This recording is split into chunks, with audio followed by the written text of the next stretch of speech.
Chemistry का next video बनाना है। और नेक्स्ट वीडियो में जो हमारा टॉपिक है वो टॉपिक है वाष्प दाब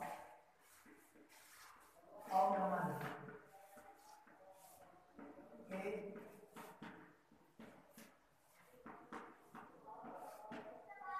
निर्धारण की विधि, वाष्प दाब अवनमन के निर्धारण की विधि। तो वाष्प दाब अवनमन के जो निर्धारण की विधियां हैं उसको सामान्यतः दो भागों में बांटते हैं अपन। एक को लिखते हैं स्थैतिक विधि, स्थैतिक विधि, और दूसरी विधियां होती हैं हमारे पास गतिक विधि। गतिक स्थितिक विधियों में अपन जो द्रव होता है उसको किसी भी प्रकार से हिलाया या डुलाया नहीं जाता है। यहाँ पर लिखेंगे अपन द्रव को किसी भी प्रकार से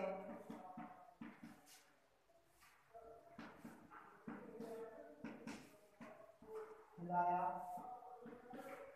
नहीं जाता।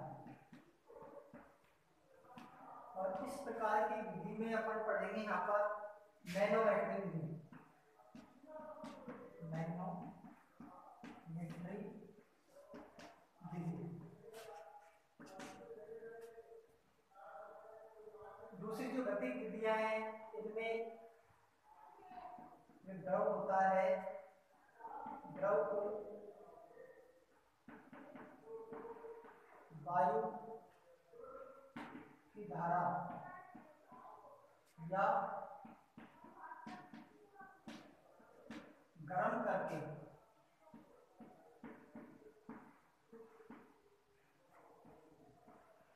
उसमें हलचल उत्पन्न करते हैं, हलचल उत्पन्न करते हैं। इस प्रकार की विधि में हम यहाँ पर एक विधि पढ़ेंगे ओस्टवार्ड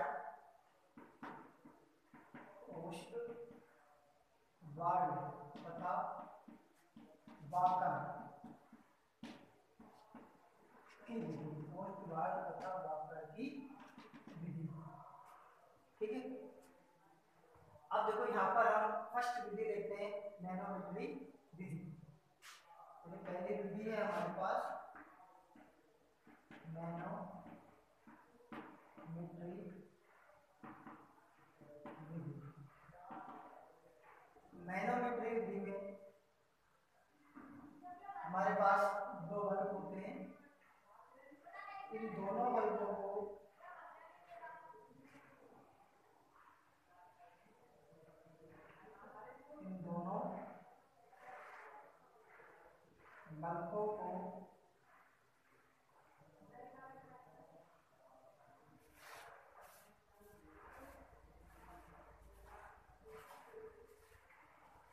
दो टोटियों के द्वारा जोड़ते हैं। S1 और S2 जो टोटियां होती हैं उनके द्वारा हम इनको क्या कर देते हैं, जोड़ लेते हैं।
और उसके बाद में ये जो यू आकार की नली होती है ये सामान्यतः मैनोमीटर का कार्य करती है।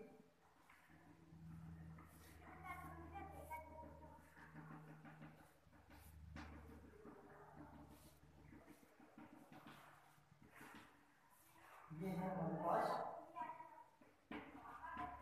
मैनोमीटर। ठीक है, इस मैनोमीटर में हम यहाँ पर कोई एक अवाष्पशील द्रव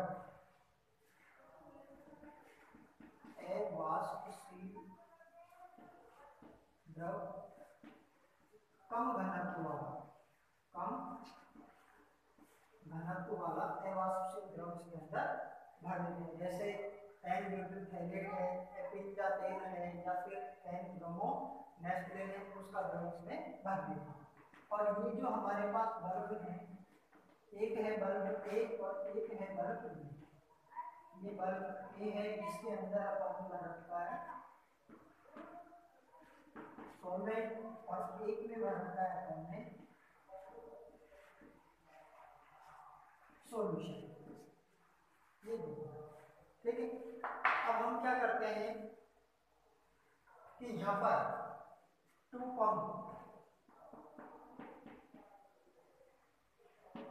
की सहायता से इस उपकरण की जो नलियों में जो अतिरिक्त जो एयर होती है, जो वायु होती है, उसको हम पंप की सहायता से क्या कर लेते हैं, बाहर निकाल लेते हैं।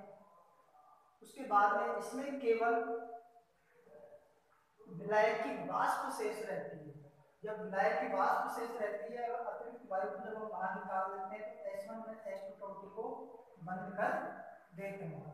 बंद करने के कुछ समय बाद जब इस मैनोमीटर में भरे हुए अवाष्पशील द्रव जो कि कम घनत्व का है, उसमें जो साम्य अवस्था बनती है, तो उस साम्य अवस्था पर इस अवाष्पशील द्रव का घनत्व जो रहता है उसके तल को पढ़ लेते हैं, इस तल में जो अंतर हमें प्राप्त होता है वो इस प्रकार से प्राप्त होता है, क्योंकि यहाँ पर जो विलायक है, विलायक की वाष्प का मान तो रहता है हमारे पास ज्यादा, वाष्प दाब का मान रहता है ज्यादा, और सॉल्यूशन की जो वाष्प रहती है उसका जो वाष्प दाब रहता है वो कम रहता है। तो विलायक की वाष्प ज्यादा बनने के कारण विलायक की वाष्प जो है इस द्रव के ऊपर दाब लगाने के कारण ये द्रव इस नली में विलयन की ओर आता है। तो यहाँ पर इस तल में क्या हो जाता है, अंतर हो जाता है। तो तल में जो अंतर है उसको अपन सामान्यतः वाष्प दाब के रूप में लेते हैं। तो यहाँ पर वाष्प दाब अवनमन के रूप में हमारे पास तल में अंतर आता है, में रहता है P माइनस PS के रूप में। दोबारा देखिए, मैनोमेट्रिक विधि में हम जिस भी द्रव के लिए अपन को वाष्प दाब अवनमन ज्ञात करना होता है, उस द्रव को किसी प्रकार से हिलाया नहीं जाता है, क्योंकि मैनोमेट्रिक जो विधि है वो स्थैतिक विधि के रूप में मानी जाती है। इस विधि में हम जो अपन ने बोर्ड पे जो चित्र बना रखा है, इस प्रकार के चित्र का उपयोग करते हैं, इस उपकरण का उपयोग करते हैं। इस उपकरण में हमारे पास दो बल्ब होते हैं, ए और बी। इन दोनों बल्बों में से बल्ब ए में सॉल्वेंट भरा हुआ रहता है और बल्ब बी में सॉल्यूशन भरा रहता है। उसके बाद में जो यू आकार की जो नली है, इस यू आकार की नली को हम बोलते हैं मैनोमीटर। इस मैनोमीटर में अवाष्पशील द्रव जो कि कम घनत्व वाला होता है उसको भर देते हैं। भरने के बाद फिर हम क्या करते हैं कि इस उपकरण की जो नलियां होती हैं, इन नलियों में से जो अतिरिक्त जो वायु होती है उस वायु को हम पंप की सहायता से बाहर निकाल लेते हैं, जिससे ये पूरा जो उपकरण है ये निर्वात में आ जाता है। जब हम इसमें से पूरी वायु को बाहर निकाल लेते हैं तो उस दौरान S1 S2 टोटियों को क्या कर देते हैं, हम बंद कर देते हैं। जब इनको बंद करते हैं तो उस स्थिति में केवल अब इस नलियों में केवल विलायक की वाष्प शेष रहती है, विलायक की वाष्प शेष रहती है। अब हमें ये भी पता है कि विलायक का जो वाष्प दाब होता है वो विलयन की वाष्प दाब से क्या रहता है, हमेशा अधिक रहता है। तो विलायक की वाष्प के द्वारा जो दाब लगाया जाएगा इस अवाष्पशील द्रव के ऊपर वो अधिक होगा। अधिक होने के कारण इस अवाष्पशील द्रव के तल में क्या हो जाता है, अंतर आ जाता है। तो इस अंतर को वाष्प दाब अवनमन के रूप में माना जाता है। तो यहाँ पर अपन लिख सकते हैं कि नैनोमीटर के द्रव के तल में अंतर जो रहता है P माइनस Pn के बराबर माना जाता है। इस प्रकार से अपन इस नैनोमीटर विधि के द्वारा वाष्प दाब अवनमन का वर्णन कर सकते हैं। इसके बाद में जो हमारी सेकंड विधि आती है वो सेकंड विधि आती है ओस्टवाल्ड तथा वाकर की गतिक विधि।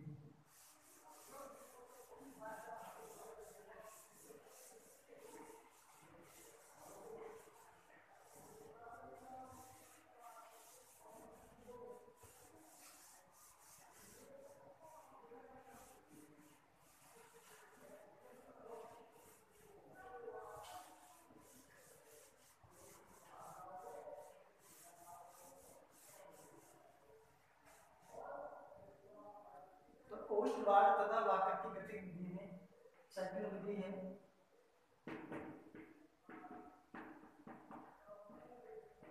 ओस्टवाल्ड तथा वाकर विधि। इस विधि में जिस उपकरण का उपयोग किया जाता है वो उपकरण हम यहाँ पर बनाते हैं।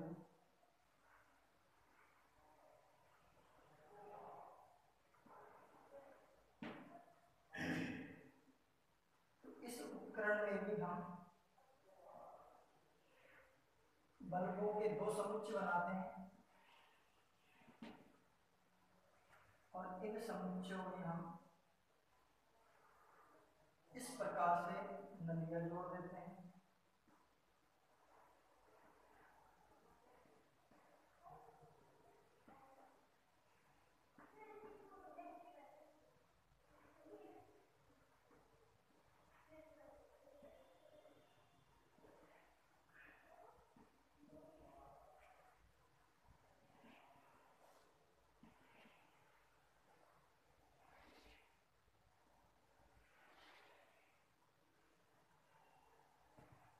ये जो युवाकार की जो नली होती है इस युवाकार की नली में कैल्शियम क्लोराइड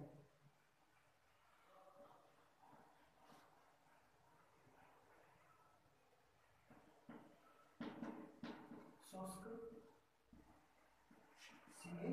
Cl2 भरते हैं और यहाँ पर बर्फ समुच्चय A और B यानी ये दोनों जो हैं ये हैं हमारे पास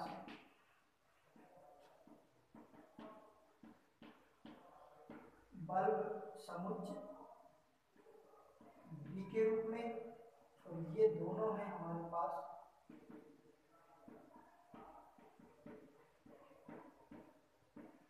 बल्ब समुच्चय A के रूप में। ठीक है, इस बल्ब समुच्चय B में जो है हमारे पास वो है सॉल्यूशन और इसमें है हमारे पास सॉल्वेंट। अब यहां से हम क्या करते हैं, एयर प्रवाहित करते हैं। ठीक, जब ये एयर शुष्क होती है, शुष्क एयर, जब इस शुष्क एयर को हम बल्ब समुच्चय बी जिसमें सॉल्यूशन भरा हुआ है इसमें प्रवाहित करते हैं तो ये शुष्क एयर जो होती है बल्ब समुच्चय बी के यानी विलयन की जो वाष्प होती है उस वाष्प को ये क्या कर लेती है, ग्रहण कर लेती है और ग्रहण करने के बाद में ये जो शुष्क एयर होती है ये संतृप्त हो जाती है। संतृप्त वायु। अब ये संतृप्त हो जाती है तो हम ये कह सकते हैं कि बल्ब समुच्चय बी में से वाष्प को जब ये ग्रहण करती है तो बल्ब समुच्चय बी के बाहर में क्या हो जाती है, कमी हो जाती है। बल्ब समुच्चय बी के बाहर में क्या हो जाती है, कमी हो जाती है। ये बाहर में जो कमी होती है ये सामान्यतः विलयन के वाष्प दाब के समानुपाती होती है। तो यहाँ पर अपन लिखेंगे बल्ब समुच्चय बी के भार में कमी समानुपाती पीएस, समानुपाती पीएस। ठीक है। इसी प्रकार देखो जब ये वायु यहां से निकलकर बल्ब समुच्चय ए जिसमें सॉल्वेंट भरा हुआ है उसमें जब ये प्रवेश करती है तो फिर ये जो वायु है, जो संतृप्त वायु है, ये जब यहाँ पर प्रवेश करेगी तो और भी ज्यादा संतृप्त हो जाती है, अर्थात ये विलायक की वाष्प को ग्रहण कर लेती है। यहाँ पर ये विलायक की वाष्प को जब ये ग्रहण करती है तो फिर उस दौरान बल्ब समुच्चय ए के बाहर में भी क्या हो जाएगी, कमी हो जाएगी। अब बल्ब समुच्चय ए के बाहर में जो कमी होगी वो P माइनस पी एस या फिर P प्लस पी एस के रूप में हो सकती है, P प्लस पी एस के रूप में भी हो सकती है। सामान्यतः यहाँ पर जो बल्ब समुच्चय बाहर में कमी होगी वो P माइनस पी एस के रूप में प्राप्त होती है। हमें यहाँ पर अपन लिखेंगे बल्ब समुच्चय ए के बाहर में जो कमी होगी वो होगी P माइनस पी एस। यानी इसमें हमारे पास पहले से ही विलयन का वाष्प दाब भी रहेगा और यहाँ पर विलायक का वाष्प दाब आ जाएगा। तो बल्ब समुच्चय बी के बाहर में जो कमी होगी उस कमी को हम कैसे निकालेंगे, विलायक के वाष्प दाब P में से पीएस को घटा देंगे तो वो जो अंतर आएगा उस अंतर की समानुपाती रहेगी बल्ब समुच्चय ए के बाहर में होने वाली कमी। तो इस प्रकार से ये समीकरण नंबर 1 हो गए, ये समीकरण नंबर हमारे पास 2 हो गए। फिर यहाँ पर अपन लिख देंगे समीकरण 3 के रूप में बल्ब समुच्चय ए प्लस बी के भार में कमी।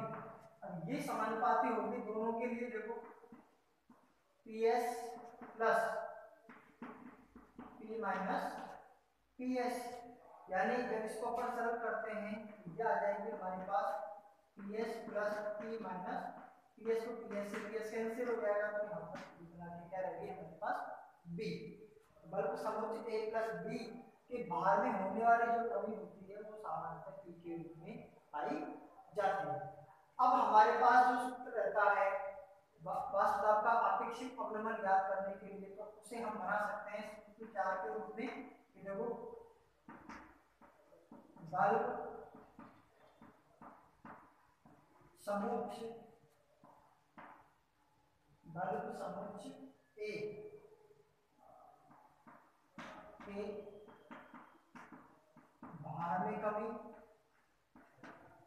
अपॉन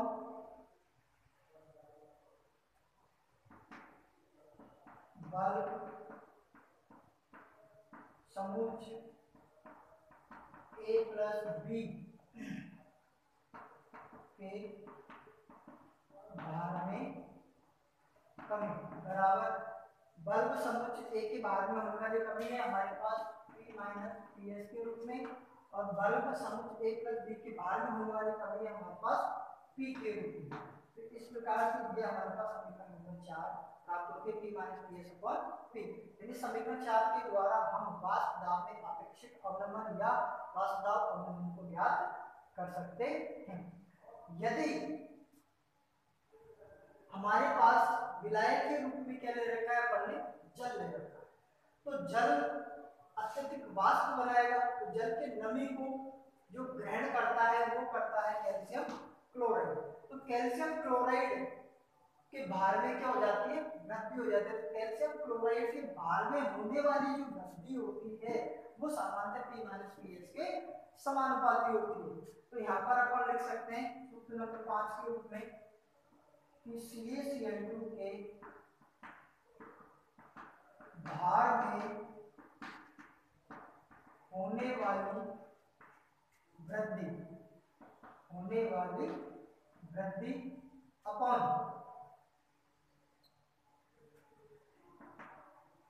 बल्ब समुच्चय A प्लस B के भार में कमी।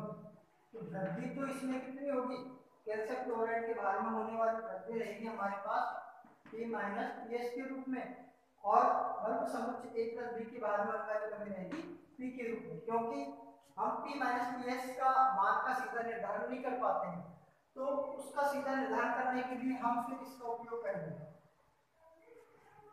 कि कैल्शियम क्लोराइड के भार में कितनी वृद्धि होती है। यदि अपन ने विलायक के रूप में क्या लिया है, जल लिया है, तो जल की जो नमी होती है उस नमी को ग्रहण करता है शुष्क कैल्शियम क्लोराइड।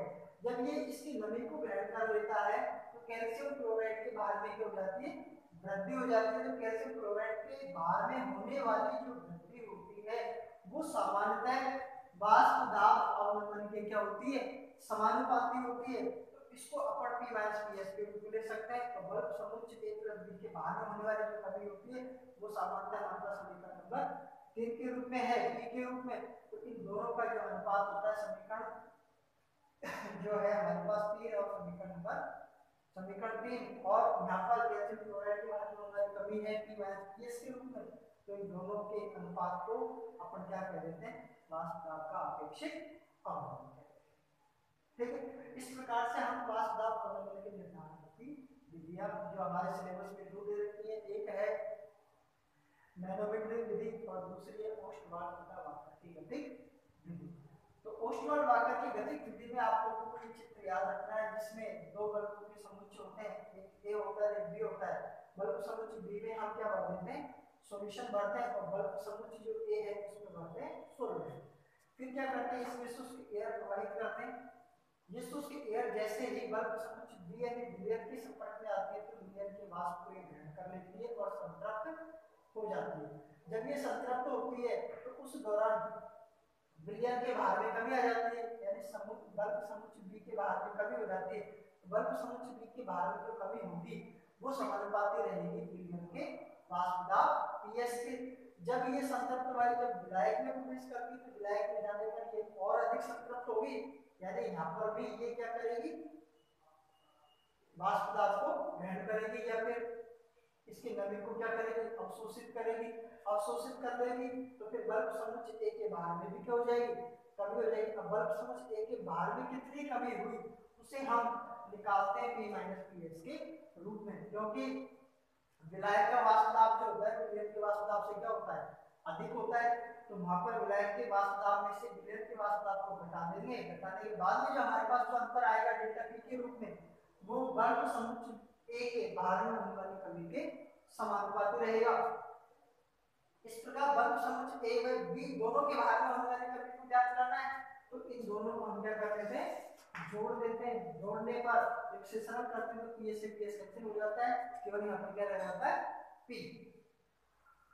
फिर इन तीनों समीकरणों की सहायता से आप वाष्प दाब का अपेक्षित अवनमन ज्ञात करने के लिए समीकरण बना सकते हैं कि बल्ब समुच्चय ए के भार में होने वाली कमी है P माइनस पीएच के रूप में, अपॉन बल्ब समुच्चय ए प्लस बी के भार में होने वाली कमी है हमारे पास P के रूप में।